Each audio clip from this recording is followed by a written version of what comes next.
Active voice, passive voice, test number 1।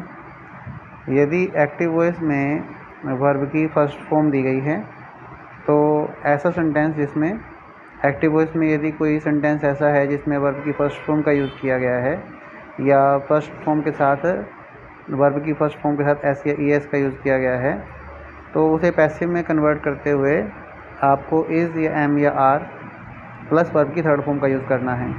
Is या M या are क्या हैं? हेल्पिंग वर्ब्स हैं, सहायक क्रियाएँ हैं।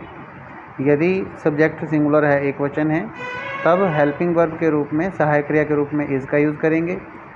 अगर सब्जेक्ट आए है तब आपको सहायक क्रिया के रूप में एम का यूज़ करना है।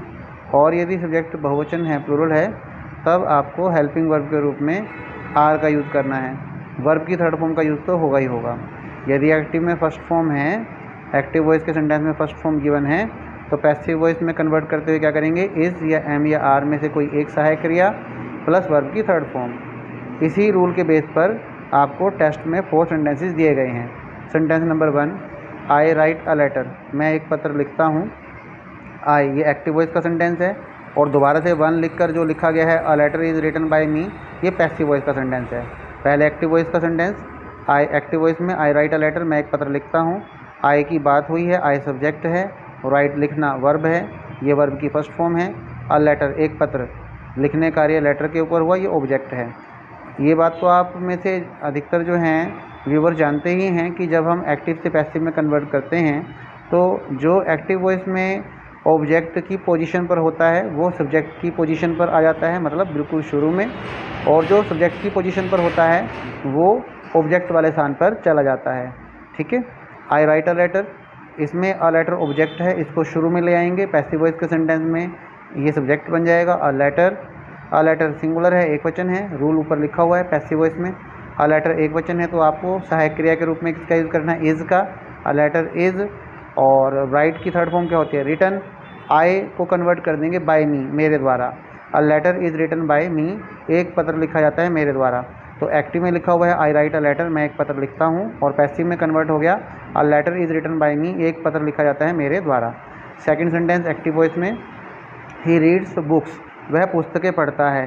ही की बात हुई है, ही सब्जेक्ट है, रीड वर्ब की फर्स्ट फॉर्म एस लगा हुआ है, रीड्स पढ़ता है, ये वर्ब है, और बुक्स पुस्तकें, पुस्तकें पढ़ने कार्य हुआ तो बुक्स ऑब्जेक्ट है। अब आपको पता है पोजीशन चेंज होगी पैसिव वॉइस में, बुक्स को शुरू में लेकर आएंगे, सब्जेक्ट बना देंगे, ही को बाद में लेकर जाएंगे, बाय हिम हो जाएगा।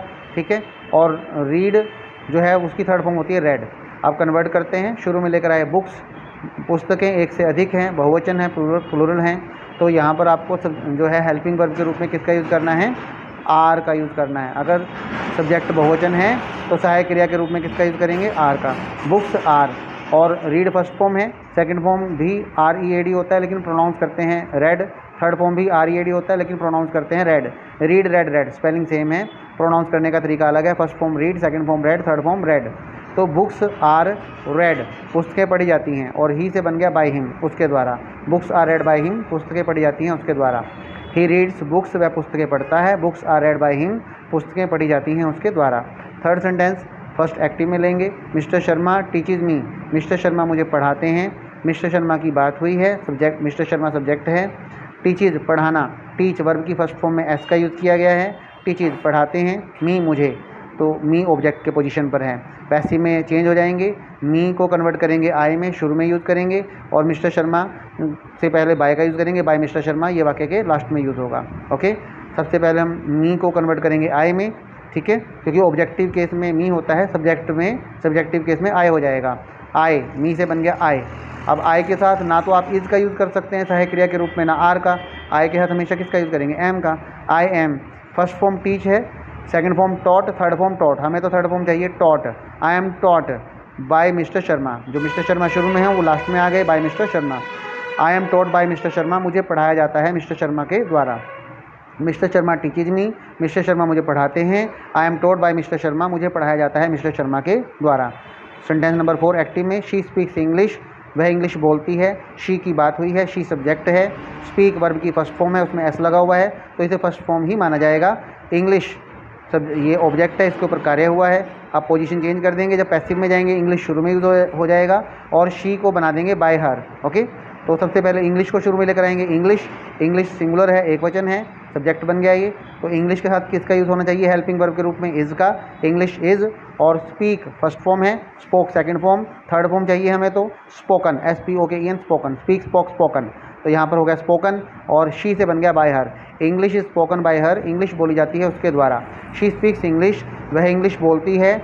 और पैसिव में हो गया English is spoken by her, English बोली जाती है उसके द्वारा।